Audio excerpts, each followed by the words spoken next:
Department के द्वारा pan 2.0 launch होने के बाद अब आपके पैन कार्ड में आपकी सभी डिटेल्स आधार कार्ड के मुताबिक होना जरूरी है। तो अगर आपका पैन कार्ड बना हुआ है और उसमें कोई करेक्शन होना है या फिर आपके पैन कार्ड में आपकी डीओबी सही नहीं है तो ये वीडियो आपके लिए काफी इंपोर्टेंट होने वाली है। तो एपिसोड में लास्ट तक मेरे साथ बनी रहिए। वेलकम टू सीखो ऑफिशियल शो सरकारी सर्विसेज। पैन कार्ड में ऑनलाइन मोबाइल फोन के माध्यम से ही किसी भी प्रकार का सुधार करना हो या फिर आपके पैन कार्ड में आपकी डीओबी गलत है उसको सही करना है, ये सब करना अब काफी आसान हो चुका है। तो चलिए जानते हैं कि पैन 2.0 के तहत अब आप अपने पैन कार्ड में आपकी डेट ऑफ बर्थ को कैसे सही करेंगे। इसके लिए आपको सबसे पहले यह देखना होगा कि आपका ये जो पैन कार्ड है वो किस कंपनी के माध्यम से बना हुआ है। ये जानने के लिए आप अपने पैन कार्ड के बैक साइड पर ही देख सकते हैं जिस भी कंपनी से आपका ये पैन कार्ड बना हुआ है उसका नाम यहाँ पे लिखा हुआ होता है। जैसे कि हम देख पा रहे हैं यूटीआई कंपनी के माध्यम से हमारा पैन कार्ड बना है। तो अभी हम चलते हैं मोबाइल फोन की स्क्रीन पर और जानते हैं कि इस कंपनी के माध्यम से आप अपने पैन कार्ड में डीओबी को कैसे सही करेंगे। इसके लिए आप अपने मोबाइल फोन के गूगल पर टाइप करेंगे यूटीआई पैन कार्ड करेक्शन। उसके बाद जो वेबसाइट का पहला लिंक आपको दिखाई देगा इस पर आप क्लिक कर देंगे। अब आप देखेंगे आपके मोबाइल फोन की स्क्रीन पर पैन सर्विस पोर्टल ओपन हो चुका है। अब यहाँ पर आप देखेंगे apply for change correction in pan details लिखा हुआ है, इस पर आप क्लिक करेंगे। अब यहाँ पे डिजिटली पेपरलेस करेक्शन करने के लिए आप यहाँ पे डिजिटल पेपरलेस वाले ऑप्शन को चूज करके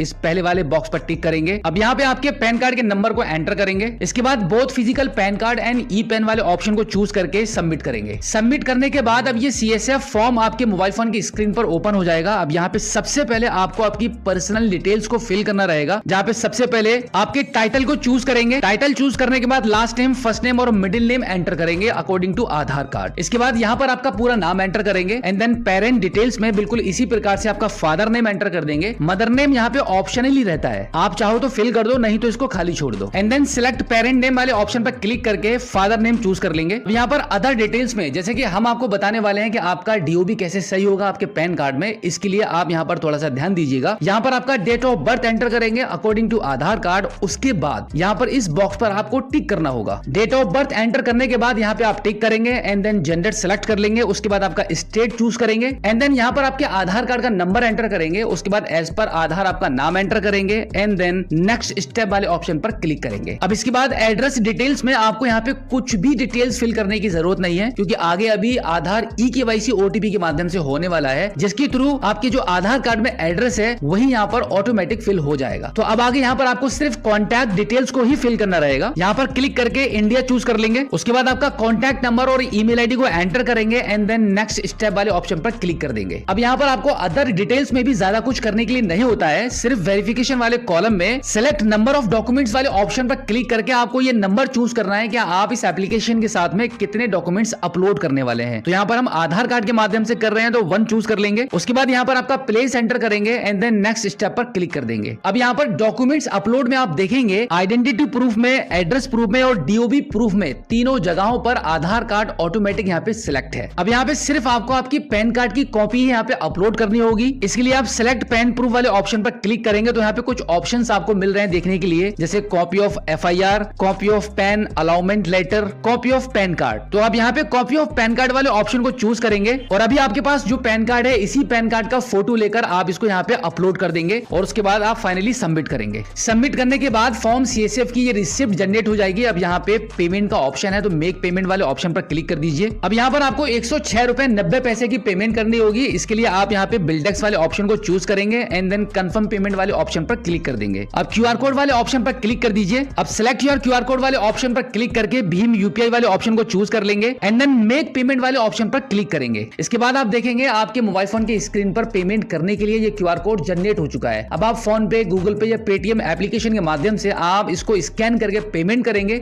और फिर जैसे ही आपकी पेमेंट सक्सेस होगी तो आपके आधार कार्ड के रजिस्टर्ड मोबाइल नंबर पर यूआईडीआई से 6 अंकों का एक ओटीपी चला जाएगा। उस ओटीपी को यहाँ पे आप एंटर करेंगे और फिर टर्म्स एंड कंडीशन को एक्सेप्ट करके सबमिट करेंगे। अब इसके बाद आपके आधार कार्ड में जो एड्रेस है वो आपको शो हो जाएगा जहां पर आपका पैन कार्ड डिलीवर किया जाएगा। अब यहाँ पे आप अपडेट वाले बटन पर क्लिक करेंगे। अब यहाँ पर आधार ई साइन करने के लिए ये पेज ओपन हो जाएगा। यहाँ पर आपके आधार कार्ड के नंबर को एंटर करेंगे और फिर गेट ओटीपी वाले ऑप्शन पर आप क्लिक कर देंगे। इसके बाद यहाँ पे ओटीपी एंटर करेंगे और फिर टर्म्स एंड कंडीशन को एक्सेप्ट करके फाइनली सबमिट कर देंगे। सबमिट करने के बाद आपका एप्लीकेशन कुछ इस प्रकार से यहाँ पे कंप्लीट हो जाएगा। आपके मोबाइल फोन की स्क्रीन पर एक रिसिप्ट जनरेट हो चुकी है जिसमें आपका एप्लीकेशन नंबर भी रहेगा, जिसके माध्यम से यूटीआई की वेबसाइट पर आकर आप कभी भी अपने स्टेटस को ट्रैक भी कर सकते हैं और फिर मैक्सिमम 15 दिन के अंदर आपका पैन कार्ड आपके घर के पते पर भेज दिया जाएगा। सो आई होप अब आप अच्छे से समझ गए होंगे कि पैन 2.0 के तहत ऑनलाइन घर घर बैठे मोबाइल फोन के माध्यम से पैन कार्ड में डीओबी को कैसे चेंज करते हैं। अगर आपका अभी भी कोई सवाल है तो इस एपिसोड के एंड में आप हमें फीडबैक के माध्यम से बता सकते हैं।